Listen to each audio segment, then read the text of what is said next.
안녕하세요. 오늘도 서연살롱을 찾아주셔서 감사합니다. 올 초에 첫 아이를 출산한 40대 여성이에요.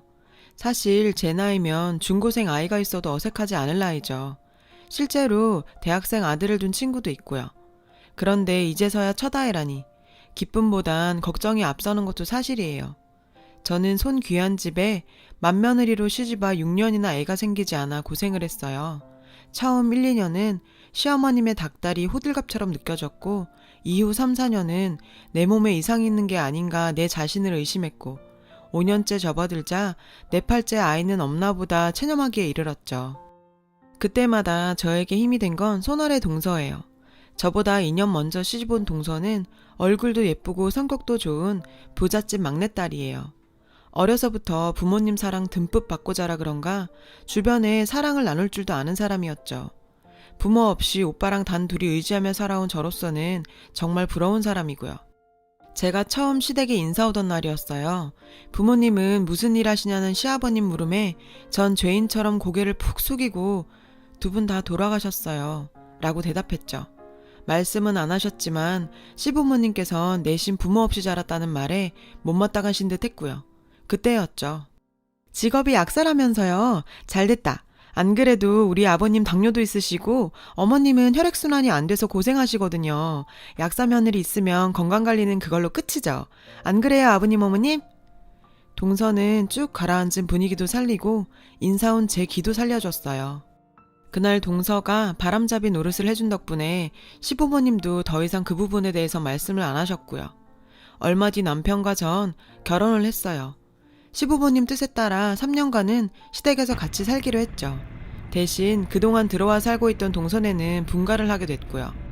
형님, 덕분에 저흰 분가해서 좋지만 형님한텐 괜히 미안해요. 주말마다 올 테니까 그때 봬요. 어쩜 말도 그렇게 이쁘게 하는지 하여간 동서는 이쁨 받을 짓만 한다 생각했어요. 저렇게 밝고 예쁜 동서한테 남모를 아픔이 있다는 건 나중에야 알았죠. 동서가 결혼하고 얼마 안 됐을 때였어요. 자궁내 출혈이 심해서 자궁을 전부 드러냈다고 하더군요. 젊은 나이에 엄마로서 사형 선고를 받은 셈이었죠. 자신은 그렇게 큰 아픔을 겪어도 오히려 저에게 포기하지 말라고 기다리면 꼭 아이가 생길 거라고. 그땐 자기가 작은 엄마 노릇 톡톡히 하겠다고 말해주는 동서였죠. 그때 동서 눈빛이 어찌나 슬퍼 보이던지 아직도 잊혀지지 않아요. 저야 언젠가는 이라는 희망이라도 품고 살 수 있지만 동서는 그런 희망조차 꿈꿀 수 없는 처지잖아요. 그래서 왠지 동서의 위로가 더 마음에 닿았던 것 같아요. 그래서일까요? 병원에서 임신 진단을 받았을 때 누구보다 동서 생각이 났어요.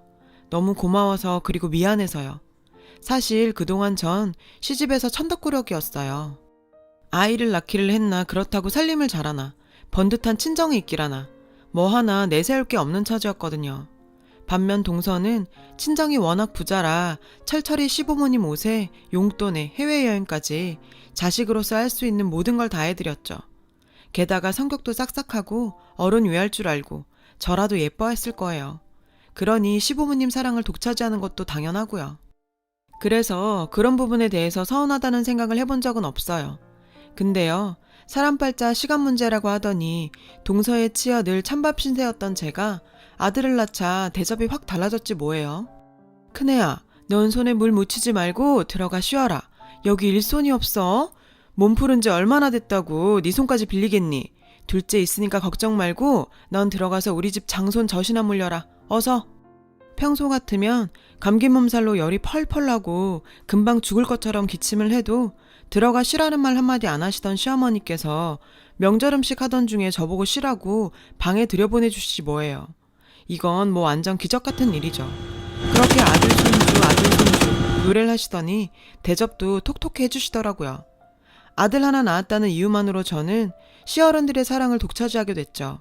하루아침에 확 달라진 맏며느리 위상에 지금껏 부엌일에서 열애었던 동서는 저 대신 명절 음식을 하게 됐고요.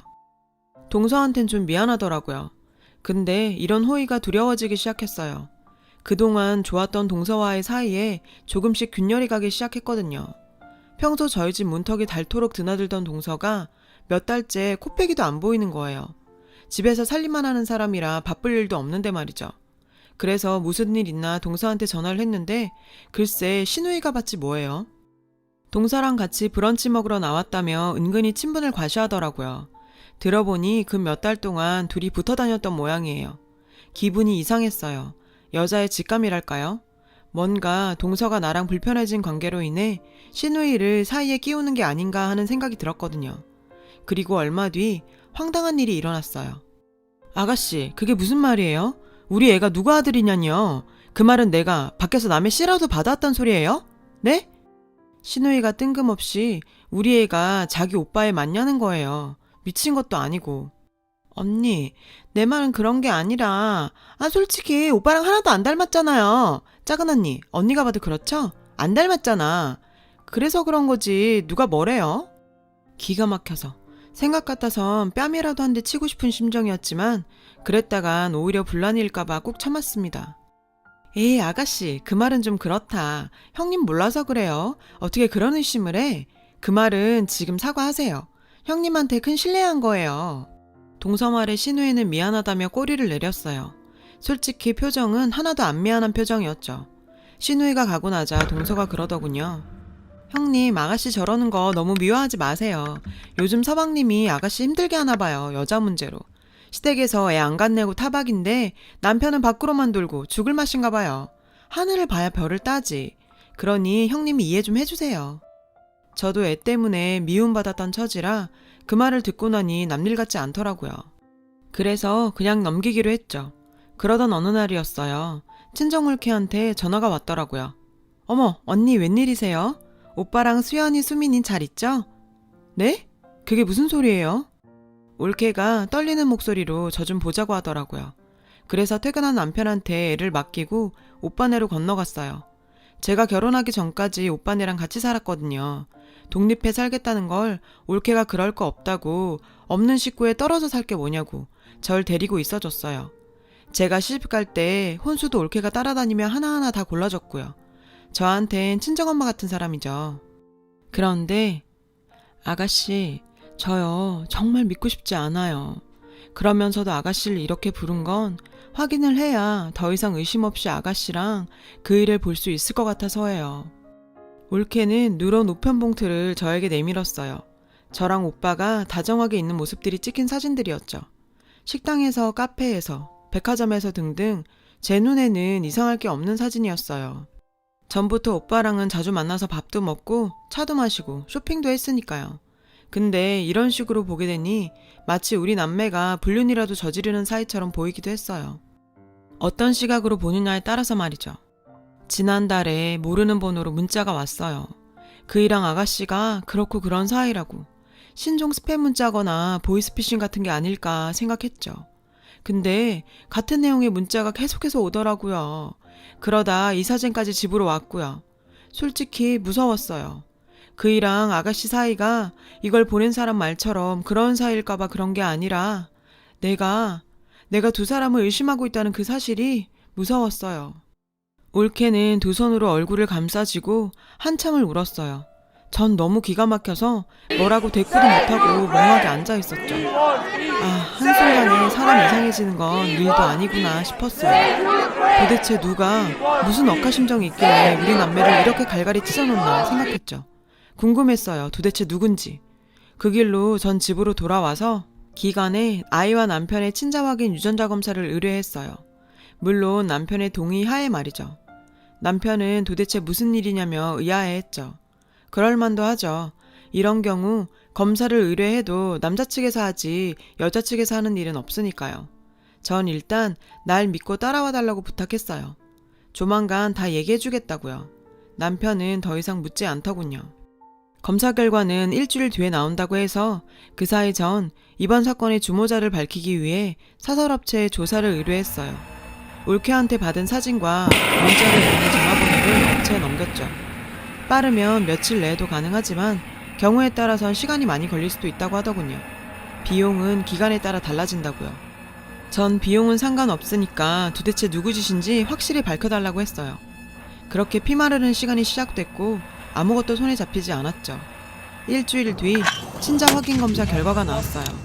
당연히 남편과 내 아들은 친자 확률 99.9998%로 나왔죠. 전 검사 결과지를 들고 오빠네로 갔어요. 올케는 검사지를 받아들곤 아무 말도 못하더군요. 언니, 저 이거 언니한테 따지려고 검사한 거 아니에요. 오히려 그 반대예요. 언니랑 나 그냥 올케랑 신우이 사이 아니잖아요. 그런 우리 사이를 깨놓으려고 한 그 인간 잡으려고 검사한 거예요. 지구 끝까지라도 쫓아가서 잡을 거예요. 그래서 자기가 무슨 짓을 한 건지 똑똑히 보여주고 그 대가 톡톡히 치르게 할 거예요. 그러니까 언니도 언니 자신을 탓하지 마세요. 가해자는 따로 있는데 왜 피해자들끼리 스스로 상처를 받아요? 언니도 나도 피해자예요. 그러니까 나한테 미안해하지도 말고 스스로 자책도 하지 마세요. 알았죠? 올케는 제 말에 한참을 울더군요. 그 모습에 더 화가 났어요. 왜 우리가 이런 말도 안 되는 일에 휘말려야 되는지 기가 막히고 억울하고 분통이 터졌어요. 한 달쯤 지났을까? 드디어 업체에서 연락이 왔어요. 그리고 범인이 밝혀졌습니다.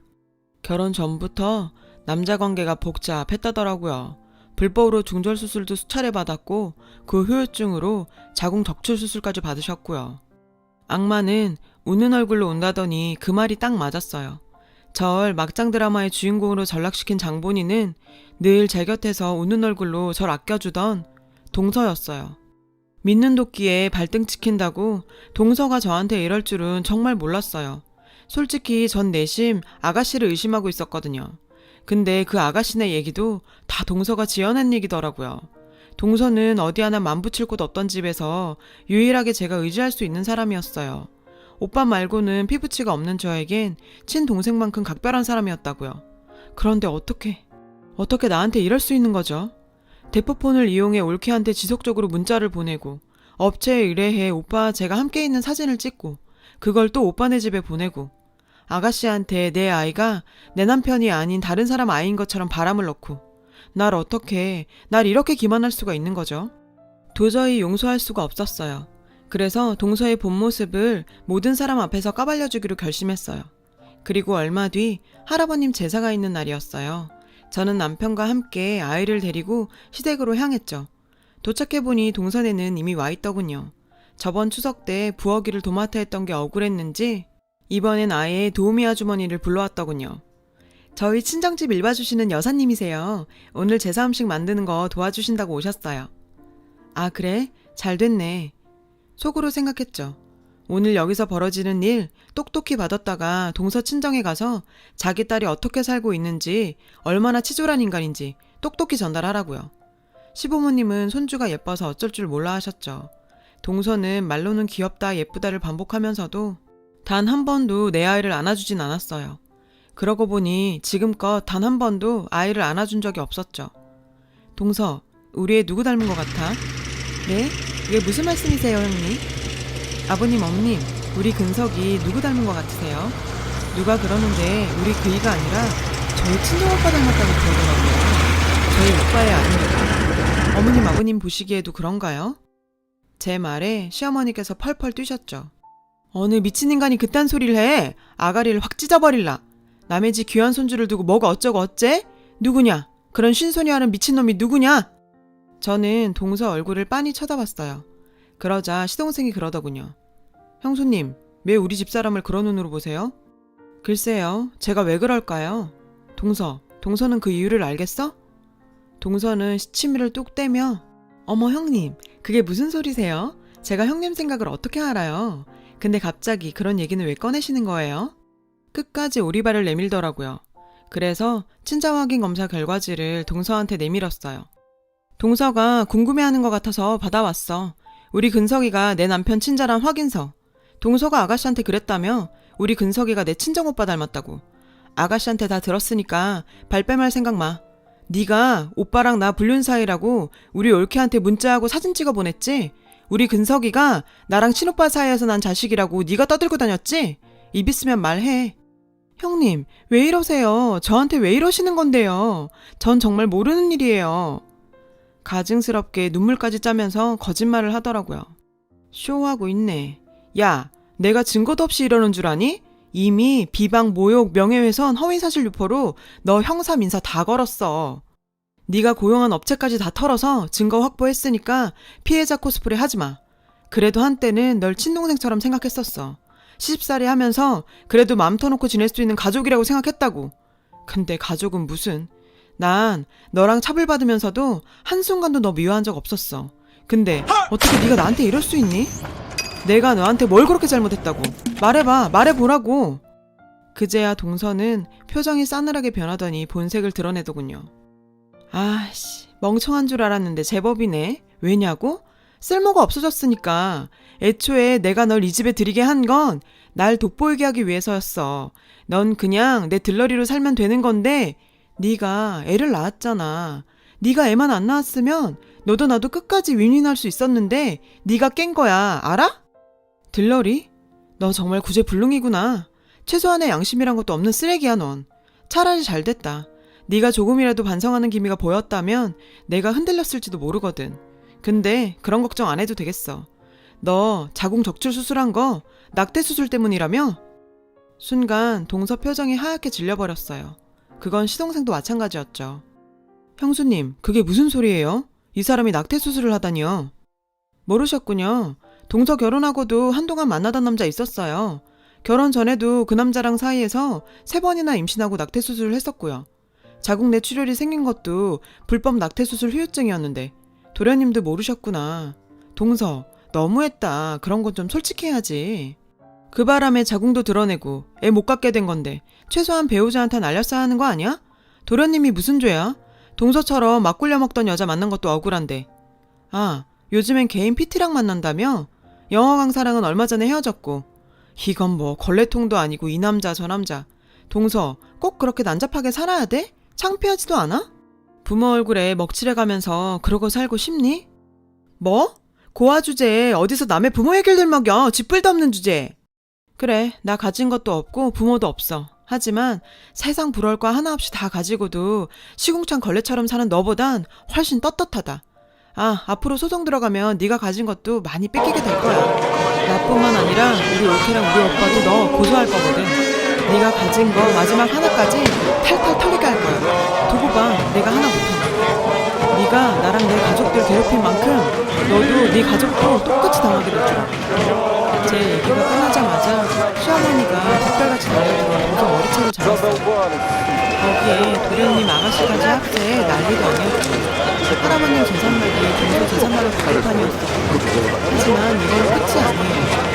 도움의 아주머님을 통해 상황을 전해드린 동서의 부모님이 집안 망신시켰다고 동서에게 경제적 지원을 끊으셨대요. 도련님한테도 쫓겨나 개털이 된 동서는 그제야 소송이 두려웠는지 절 찾아와 싹싹 빌며 소송을 취하해달라고 찾아왔죠. 전 싫다고 했어요. 저희 올케와 오빠도 도련님도 이혼 소송에 위자료 청구 소송까지 들었더라고요. 이게 다 자업자득이죠. 앞으로 남은 소송 전 제 아이의 명예를 위해서라도 싸워서 이길 거예요. 상처 입은 오빠 올케를 위해서라도 가족이 되었다고 생각한 사람인데 그 사람 덕에 앞으로 아무 조건 없는 힘을 열심을 해가며 살아야 하는 건지 생각을 많이 하게 됩니다. 제 사연을 들어주셔서 감사해요. 가족들과 늘 행복하시길 바랍니다. 여러분, 사연 댓글에 응원과